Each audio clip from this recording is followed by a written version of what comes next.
हितोपदेश के मित्र लाभ का कथामुख। हम इसका 35वां श्लोक पढ़ेंगे और श्लोक है काकतालीयवत् प्राप्तम दृष्ट्वापि निधिमग्रतः न स्वयं दैवमादत्ते पुरुषार्थम अपेक्षते। पुरुषार्थ की कितनी महत्ता है जीवन में, उसके विषय से संबंधित हमने पहले भी श्लोक पढ़े हैं और आज भी हम जो श्लोक पढ़ेंगे वो पुरुषार्थ, उद्योग या उद्यम, इसी के महत्ता को बताने वाले श्लोक हैं। तो इसका अन्वय है काकतालीयवत् प्राप्तम निधिम अग्रतः दृष्ट्वा अपि दैवम स्वयं न आदत्ते किंतु पुरुषार्थम अपेक्षते। काकतालीयवत्, काकतालीय न्याय से, प्राप्तम प्राप्त होने वाली, काकतालीय न्याय का अर्थ है अनायासी प्राप्त होने वाली जो निधिम, जो निधि है या जो संपत्ति है, वो अग्रतः दृष्ट्वा सामने देखकर, अपि ऐसा सोचकर कि दैवम स्वयं न आदत्ते, भाग्य स्वयं नहीं देगा, ऐसा सोचकर पुरुषार्थम अपेक्षते, स्वयं प्रयास करना पड़ता है या स्वयं प्रयास इसके लिए करना चाहिए। तो काकतालीय न्याय एक विशेष प्रकार का न्याय है और उसमें यह बताया गया है कि कौवा जब ताड़ के पेड़ पर बैठता है तो वहां पहले से ही एक फल जो गिरने वाला है, कौवे के बैठते ही तुरंत गिर जाता है और ऐसा प्रतीत होता है कि मानो कौवे ने ऐसा किया है। तो ये काकतालीय न्याय कहलाता है, यानी अनायासी कोई कार्य घटित हो जाता है।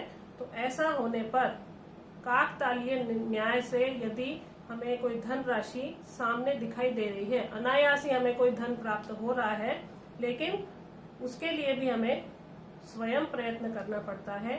भाग्य या दैव हमें स्वयं उठाकर उसे नहीं देता, अपितु उसको प्राप्त करने के लिए भी हमें सामने दिख रहा है, लेकिन उसको भी प्राप्त करने के लिए स्वयं परिश्रम करना पड़ता है। तो इस पद्य का या इस श्लोक का आशय यह है कि पुरुषार्थ के बिना कुछ भी संभव नहीं है। यदि सामने भी वस्तु हमारे है तो उसे उठाने के लिए भी हमें या उसे प्राप्त करने के लिए भी हमें प्रयत्न करना पड़ता है, और जब तक हम स्वयं परिश्रम नहीं करेंगे कोई वस्तु स्वतः हमें प्राप्त नहीं होगी। ये इस श्लोक में समझाया गया है।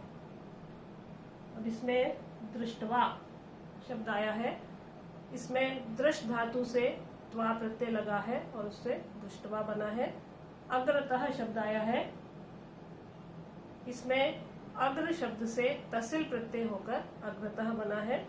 पुरुषार्थम, पुरुषस्य अर्थः इति पुरुषार्थम।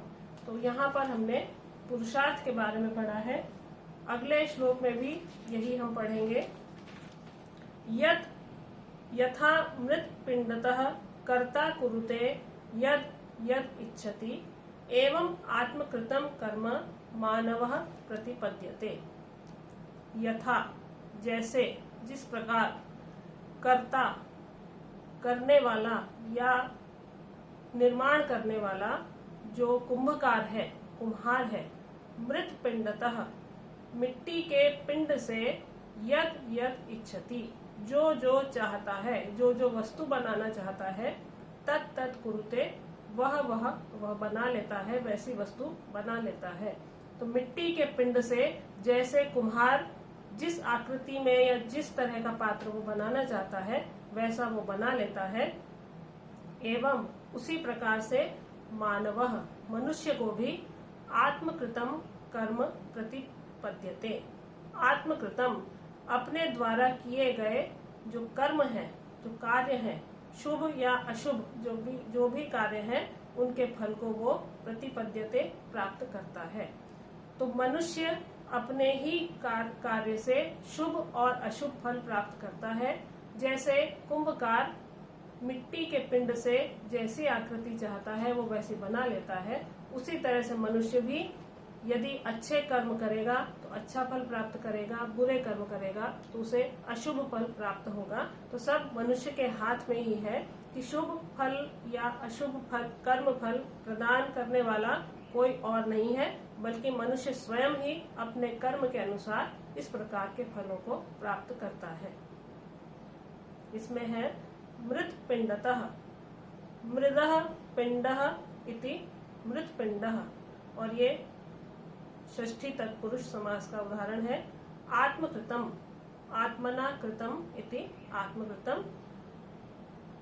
यहाँ मानवः शब्द आया है, मनोह अपत्यम इति मानवः, और इसमें मनु शब्द से अण प्रत्यय होकर मानवः शब्द बना है। अगला जो श्लोक है ये हम छोटी स्कूल की क्लास से ही हम पढ़ते आए हैं, सभी को याद होगा। उद्यमेन हि सिद्ध्यन्ति कार्याणि न मनोरथै, न हि सुप्तस्य सिंहस्य प्रविशन्ति मुखे मृगाः। उद्यम या परिश्रम, इसकी महत्ता भी इस श्लोक में समझाई गई है कि उद्यमेन ही कार्याणि सिद्ध्यन्ति। उद्यमेन, परिश्रम से ही कार्य सिद्ध होते हैं, पूरे होते हैं या सफल होते हैं। मनोरथै तु न, केवल मनोरथ से या मन में विचार करने से कार्य पूरा नहीं होता है। मन में विचार करने के बाद कार्य को पूरा करने के लिए परिश्रम तो करना ही पड़ता है। जैसे सुप्तस्य सिंहस्य, सोए हुए शेर के मुख में मृगाः न प्रविशन्ति, मृग प्रवेश नहीं करते हैं। तो सिंह जो है वो बलशाली है और वो जंगल का राजा कहा जाता है, सभी उससे डरते हैं। तो ऐसा नहीं है कि डर के कारण अपने आप मृग उसके मुख में प्रवेश कर जाएगा। उस मृग को प्राप्त करने के लिए सिंह को स्वयं भी परिश्रम करना पड़ता है। यही बात यहाँ पर बताई गई है कि कितना भी बलशाली हो, कितना भी महान हो, परिश्रम सबको करना पड़ता है, क्योंकि केवल मन में सोच लेने से कार्य पूरा नहीं होता है। उसको पूरा करने के लिए उद्योग या परिश्रम करना पड़ता है। जैसे सोए हुए सिंह के मुख में मृग अपने आप प्रवेश नहीं करता है। तो परिश्रम का क्या महत्व है वो इस श्लोक में समझाया गया है और परिश्रम करने की प्रेरणा भी प्रदान इसमें की गई है। मनोरथः शब्द आया है इसमें, मनसः रथः या मनांसि रथः इति मनोरथः। सिंहस्य, हिंसति इति सिंहः। प्रविशन्ति शब्द आया है इसमें यहाँ पर, और इसमें विष धातु से पहले प्र प्रत्यय लगा है और प्र उपसर्ग लगा है और लट लकार में इसका प्रयोग हुआ है, प्रविशन्ति। उद्योग का महत्व हमने पढ़ा है। अब इसके बाद में शिक्षा के बारे में यहाँ पर अंतिम श्लोक आज का है। माता शत्रु पिता वैरी येन बालो न पाठितः, न शोभते सभा मध्ये हंस मध्ये बको यथा। ये भी हमने छोटी क्लासों में जब से संस्कृत पढ़ना हम प्रारंभ करते हैं तभी इन दोनों श्लोकों को हम पढ़ लेते हैं, और ये इन्हें हम सुभाषित कहें या व्यवहारिक जीवन में जो कार्य काम आने वाले जो श्लोक हैं जिन्हें हमेशा याद रखना चाहिए, ये उन श्लोकों में से हैं।